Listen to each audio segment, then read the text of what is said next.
You're listening to Convenience Matters, brought to you by NACS. We'll talk about what we see at stores and what the future may hold for our industry. Convenience stores had record sales in 2022.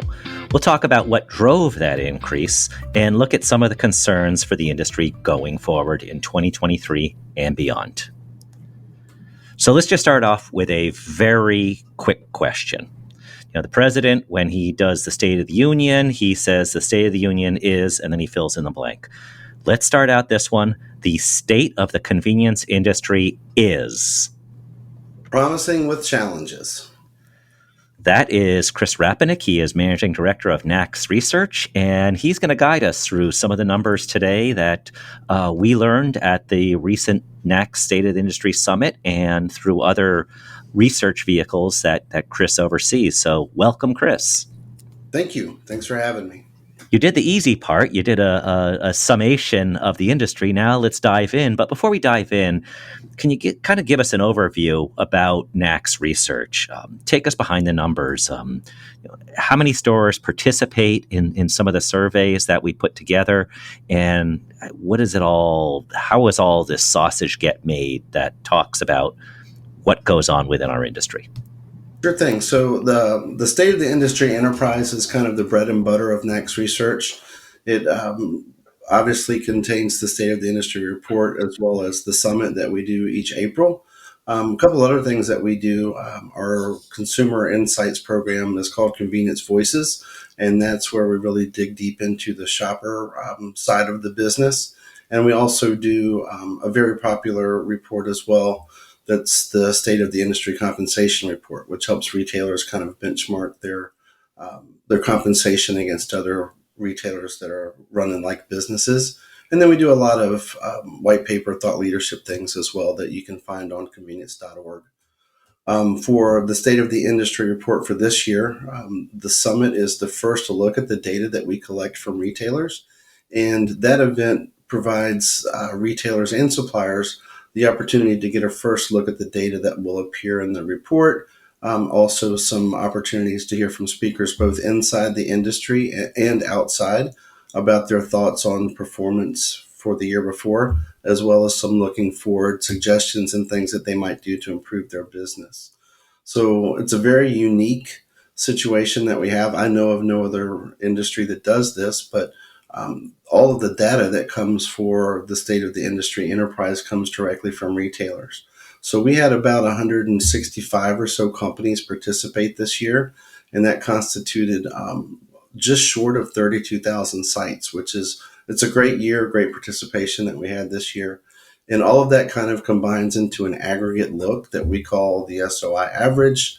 And it also goes into some other views that we provide both at the summit and for the report, where we rank things by quartile, do some regional breaks and things like that. So it gives all the attendees for the summit plus folks that use the report an opportunity to really benchmark against folks that they believe are much like their business.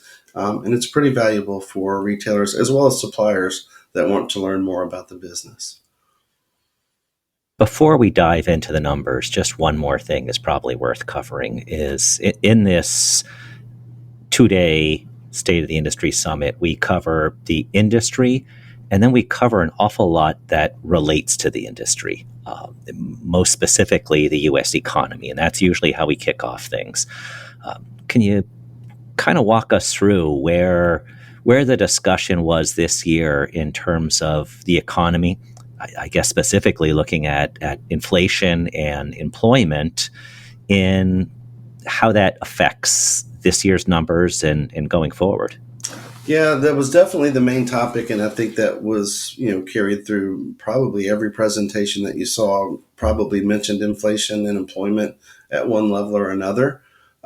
Certainly, it's been a long time. I think 70 years that we've seen inflation at this level and unemployment at a low level, which obviously doesn't happen very frequently. And unless you're in your 50s or so, you probably don't even really know what inflation is. It's been quite a while. I've been working for NACS for 14 years and kind of went back through the archives that we have, and inflation really wasn't mentioned in the 14 years that I've been working here. So it was kind of a new thing. But certainly that was probably the main theme. And NACS Research spent a considerable amount of time trying to figure out exactly, the best estimates on how things were affected by inflation. But definitely the day started out at the summit with John Benson from Alex Partners talking about, the national picture and how, shoppers were impacted by inflation, and then kind of getting into how that might affect the convenience business.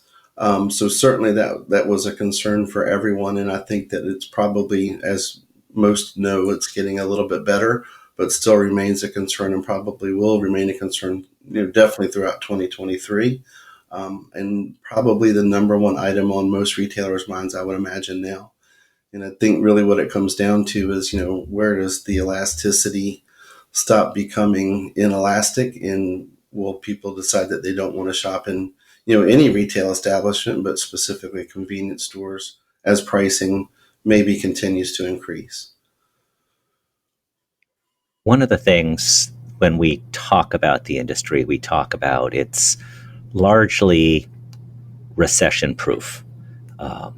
Because we sell affordable luxuries. We sell things that are only a couple dollars. But there was some real talk at this meeting that if we do have a recession, that strapped consumers that have less to spend may be more challenging. We need to present more value, etc.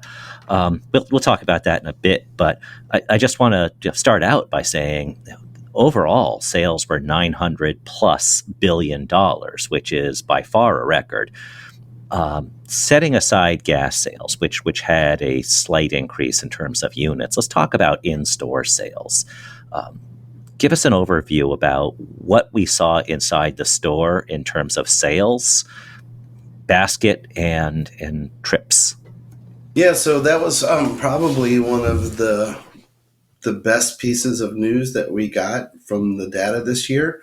And when we got into the April, May, June area, when gas prices really started kind of blowing up in 22, the call that everyone in NACS Research got was like, "Oh my gosh, what's going on with transactions?" And honestly, the inside piece being, the specific concern, honestly, they followed the normal seasonal trend pretty much just as expected.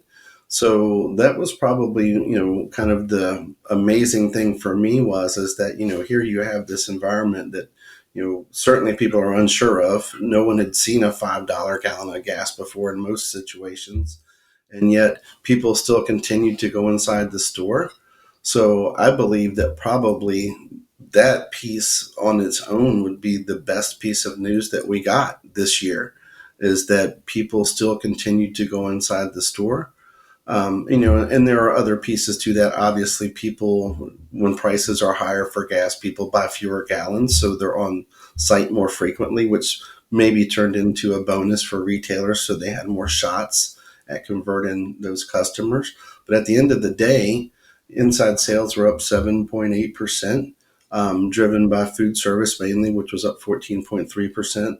Certainly, we can talk a little bit about inflation. Both of those metrics were certainly driven by pricing, of course. Just as everything went up in your world, prices for food service and merchandise both went up inside the store. But at the end of the day, transactions stayed, and that's really the point. So we know that people still came in even though prices were a little bit higher. So I'm not sure that there could be much better news in that. NACS did come up with a couple of good, solid estimates for inflation. We think that merchandise inflation pricing increases, as a general statement, were up about 8% for the year. And for food service was about just short of 10 at 9.7%. So both for food service, it actually outpaced the inflation increase. So we think that's a positive. And merchandise came up a little bit short for, outpacing the inflation growth. But certainly still, as long as transactions sat and food service grew, good sides of the story, I believe.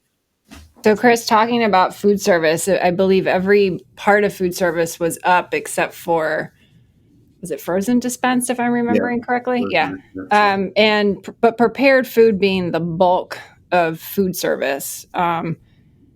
Even with a high cost inflationary environment or whatever, it doesn't. I didn't get the sense that retailers were necessarily slowing down when it came to food, and maybe it's a COVID thing where we were really trying to make up for the anomaly of 2020 that made food service take a little bit of a hit. But it seems like we've picked up the pace. Yeah, for sure. And I think that there are some not so positive aspects of kind of getting back into the food service business. We did see food service waste increase this year Yeah. at a rate that we've never seen before. So I think that probably people got, maybe a little more aggressive on promotions, or, maybe overstocking or overproducing a little bit more than maybe they may have if they weren't trying to, to highlight, hey, we are food service and we're fresh. So certainly that was a piece, but exciting also in that prepared food became the number one inside category this year for the first time ever. Food service as a general revenue producer has been number one inside before, but this is the first time that a food service category has passed a merchandise category ever. That's pretty exciting, and I think it goes to tell that what retailers have been doing is working, and we are becoming a destination for food service. I'm not for sure that you could put a bigger exclamation point on that. Well, just going back multiple decades, let's just say the last time inflation was really high, if you saw a sandwich sitting in a convenience store, it was probably some employee's lunch, not for sale. So that just tells you how far we've come since the last time we had high inflationary rates. Looking at some of the other numbers, and we have the two things coming out in June. We have the NACS magazine in June, and Chrissy and I are writing a couple different articles in that, looking at the summit. There's also, of course, the NACS State of the Industry report of 2022 data that's coming out in June as well. All kinds of charts, all kinds of analysis, particularly in the report. The magazine gives a little bit more top line, but we do look at just various things going on in each of the categories. Was there anything that struck you in looking at the categories beyond food service, beyond prepared food, that struck you as a opportunity or as a watch out? Because you not only looked at categories, but what I think was pretty new, if not new this year, is what does one category sell with another, which I think gives new insights into how do you sell, not just stock it, but sell it. Yeah, I think that Annie Gauthier from Why Not Stops did a really good job of what we might call affinities. So what's the next best item that sells with that particular item? So that was something that was new, and I think that went over pretty well. We took a considerable amount of time working on kind of a few aspects of the categories, especially. So you have the dollar sales, of course, but then you also have, the inflation pricing piece and then the unit piece. So what we tried to do to, help folks kind of see through some of that inflation part is that we wanted to present the dollar sales as well as what the pricing increase was in general, based on some NIQ data that we had, and then also provide the units to folks this year, which is not something that we typically do at the summit, but we think that it kind of cleared the way. So something obviously that was new based on that information is that when Annie presented, she made note of the categories that outpaced or grew faster than inflation grew. So, it's some of our favorites: packaged beverages, beer, candy, and OTP, which are all top five. The interesting thing with those is they all outgrew the pace of inflation. So that's good news, but each of those were down in units. So that would tell us that it was basically still pricing that kind of got them there. So the star in that show would be salty snacks, also a top 5, top 6 category, depending on which region you're operating in. Salty snacks had positive units. So if I go looking for the guy that kind of delivered the goods this year, it's probably going to be Salty Snacks. Um, Positive sales, positive gross profit growth, as well as a smidge of positive unit growth, which is a pretty solid trifecta, I would think. So definitely some good things there. As far as watchouts go, everything top 10 wise was double digit growth or pretty close to it. Inflation, you kind of squeeze some of that out. Packaged beverages is always a solid performer. And this has been probably 10 years that it's been growing at high single or double digits. So it's kind of hard to knock them out of the equation. One thing that we have been seeing that is just kind of all over the board is general merchandise, which usually falls in the top 10 for all of the regions. But the masks and the gloves and the things that have, up and down has been kind of a roller coaster ride. So that's one thing that, if someone said, what's the deal with this one, I'd have to say, I just don't know. I think once all of the COVID and that piece kind of works its way through, then maybe it'll settle things out a little bit. But it's definitely been up and down. Probably don't want me to whistle on that, but okay. It's been up and down. As long as you're not using a whistle that you bought in the general merchandise section of the store, that would be an entirely different sound and would not be good for headphones. Yeah, no can do.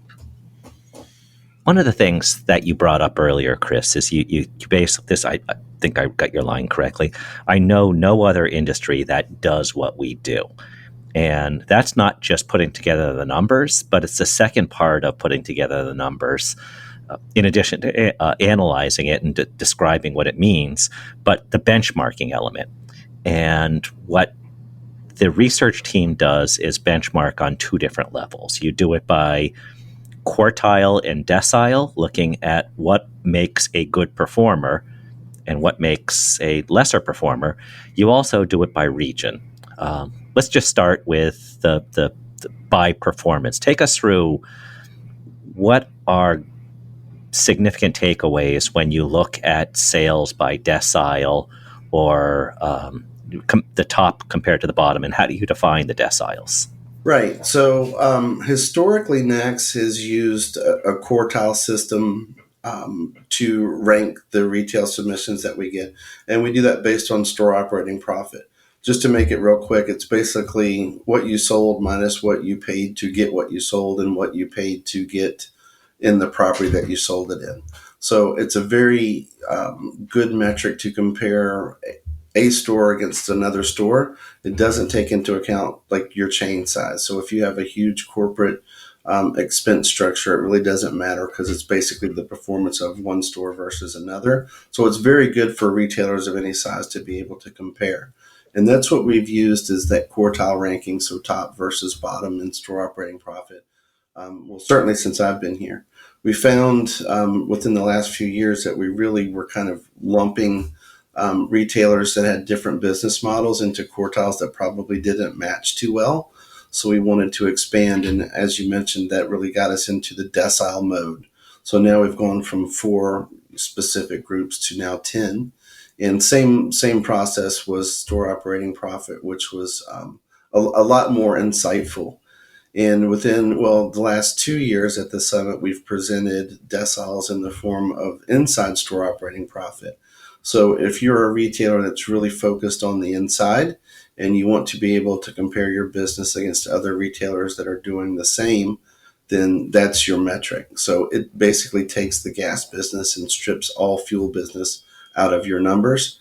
It can be harsh because a lot of folks that are depending on, especially nowadays with margins as high as they are, they're depending on that fuel business. When you take it out, it gives you a really hard look at your inside business, and it's not always good news. So with that being said, what we've found, especially with these inside store operating profit top decile performers is that it's, of course, food service is the main differentiator. To the tune of like food service sales is 5.5 times those guys in the lower deciles, of course. So huge differences in food service, and what comes with that is huge differences in merchandise as well. Generally, someone who buys food service is very likely to buy a candy bar or a bag of chips or whatever. So that business grows. What we've also found is that this year was a little different in that generally, historically, the top performers have been really good on the inside, but they've also made a premium on fuel. So they've had a little higher margin, sold for a little higher price. And this year, that was the exact opposite. The lower decile performers actually were earning a higher margin and selling for a little bit more. But it was really what I believe it was probably the best illustration that you can find of the old fuel driven model where you sell fuel and that's how you're generating your profits and you hope folks come in versus the newer model where you're really focused on the inside business. And if someone buys fuel while they're there, that makes you happy, but that's not really what the plan was to start with. So it was really kind of a cool illustration of that this year. And it's always nice when the data, supports the story that you want it to. And it certainly did this year. So, Chris, the other day you asked me and Jeff actually a kind of a fun question, and I think we found the answer. But maybe if someone's listening and they think we're wrong, they can let us know. When was the first State of the Industry Summit? Yeah, 2002, it turns out. I did not know, but it seems like we should be planning for a 25th year anniversary. And my predecessor, Bob Swanson, was stumped. I am if Bob's listening, everything. Tell him I'm very disappointed he didn't know the answer to that. Yeah, he was disappointed that he didn't know also. So, but yeah, he tried. I think the impressive part is in the ensuing 20 some years, we've grown the attendance at the State of the Industry Summit by probably tenfold. And weren't there like 20 people at the first one? No, there were probably 70, and there were about 700 this year, and it just shows that there's a real thirst for this. Now we talked a little bit about benchmarking by decile and how a good food service mix can certainly shows the higher performers. What about regions? Now, I think historically people look at regions and say, well, the Northeast is going to have the highest food service. What are some of the trends beyond that that you think might be worth sharing with listeners? Yeah, so we've kind of come to expect every region to kind of have their thing. And certainly the Northeast is known for food service, pretty decent fuel margin, good fuel volume. And I don't want to step on this and repeat it again, but average food service sales in the Northeast region this year were like $127,000 per store per month. And probably in the West, they were probably 20,000 or so. So just so you know, it is a real true to life thing that the Northeast has probably figured out food service pretty well. But let's talk about the other ones. So Region 4 this year actually stood out. And, they're generally lowest on fuel price, generally lowest on fuel volumes because, a lot of that business is in Texas. It's only a 5-state region, and Texas has the most stores. And if you've ever been to Texas, they have the most QSRs too. There's like 800 Whataburgers in Texas, right? So lots of competition there for Texas operators. But the cool thing about that is that when we sorted through by region, this whole piece of category inflation or whatever, Region 4 had the best results when it came to unit sales. So they actually grew units in 6 of the top 10 categories, and that was much, much better than any of the others. I think salty snacks in most of the other regions was the only one that was positive. So when you really look at Region 4, their performance on the inside merchandise-wise was better than any of the other regions, which is good news for them. Also, Region 6, which is not known for its inside business, it actually made some strides this year too. So when I say that number for Region 6 might have been $20,000 or so for food service, I think last year was like 12 or something like that. So there's definitely some movement there. some of the players that are, out there in that area, say Maverick and some of those other folks that have really put some effort against food service, it's starting to show out that way. So, really, when you think about it, there's no like immediate thought to a food service operator out on that coast, and that spot is open for someone to grab it. So hopefully someone will. So, final question. Lori Stillman on stage said the numbers that we're sharing are not just a look at the past. They are a look at the past to inform the future, what you can do now, the rest of 2023 and beyond. What are you looking at already in seeing, hey, this is a trend in 2023 that either impacts our industry or we're seeing it in our industry that we ought to pay attention to? So it's the combination, and let me take a step back. I think really at the end of the day, if you look at 22, the whole thing comes down to inflation one way or another. So it's pricing at the pump, it's pricing on the inside, it's pricing for the labor component because everyone's paying more for labor. It's pricing for repairs and maintenance because people are paying more for contractors to come out and fix things. So all of that, it all comes down to inflation. So I think moving forward into 23, it's going to be what is the price of the inputs that you have for your business. Obviously, card fees would be one that I probably should have mentioned for 22 as well. So, but with that being said, what are the inputs for your business going to cost you in 23? And the main one that I look at, that we're looking at now, is obviously operating expenses. So wages and benefits, card fees, repairs and maintenance, the ones that were all up double digits last year.